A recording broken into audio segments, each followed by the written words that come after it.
पर आज हम बात करेंगे एक और महत्वपूर्ण संचार मॉडल के बारे में, जो कि 1957 यानी 1957 में ब्रूस एच वेस्टली और मैल्कम एम मैकलिन द्वारा प्रस्तुत किया गया था।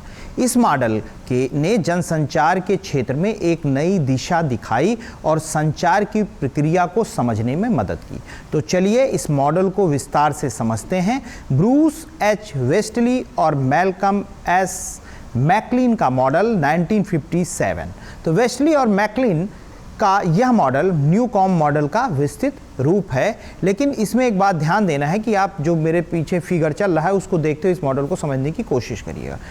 कुछ विशेष तत्व जोड़े गए हैं न्यूकॉम मॉडल में जो इसे जनसंचार माध्यमों के लिए अत्यधिक उपयुक्त बनाते हैं। आइए इस मॉडल की मुख्य विशेषताओं पर नज़र डालते हैं। जैसा कि फिगर में आपको दिख रहा होगा, स्रोत यानी X1, X2, X3, X4 और प्रेषक A यानी प्रेषक जो है ये है। इस मॉडल में X विभिन्न सूचना स्रोतों का प्रतिनिधित्व करता है, जैसे कि समाचार, घटनाएं और अन्य महत्वपूर्ण जानकारियां।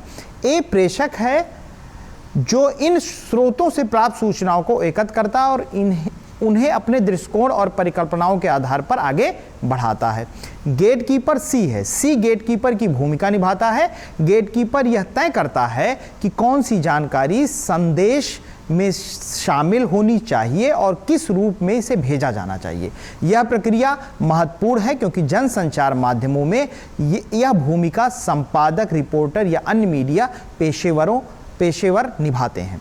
संदेश की प्रक्रिया और संप्रेषण गेटकीपर द्वारा संपादित संदेश की संतुलित तरीके से श्रोता समूह तक भेजा जाता है।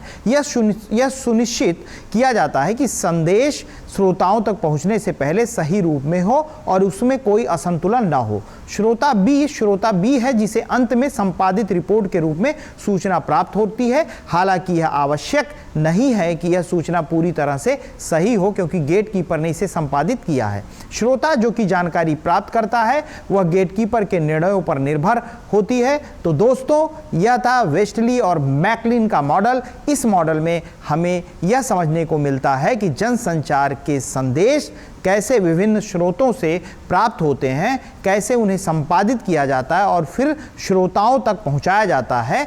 इस मॉडल में गेटकीपर की भूमिका अत्यधिक महत्वपूर्ण है क्योंकि यही व्यक्ति यह तय करता है कि क्या जानकारी श्रोताओं तक पहुंचेगी और किस रूप में। इस मॉडल के माध्यम से हम यह भी समझ सकते हैं कि मीडिया में रिपोर्टर और संपादक कैसे काम करते हैं और उनके निर्णय कैसे हमारी जानकारी को प्रभावित करते हैं। तो इस वीडियो को देखने के लिए आपका धन्यवाद। अगर आपको यह जानकारी पूर्ण लगा तो कृपया लाइक, शेयर और सब्सक्राइब करना ना भूलें और हाँ, नीचे कमेंट्स में अपने विचार साझा करें और हमें बताएं कि और कौन से संचार मॉडलों के बारे में आप जानना चाहते हैं। लेकिन जब भी इस संचार मॉडल को देखें तो इसमें चल रहे फिगर के साथ अपने कॉन्सेप्ट को क्लियर करें। अगले वीडियो में फिर मिलेंगे, तब तक के लिए धन्यवाद।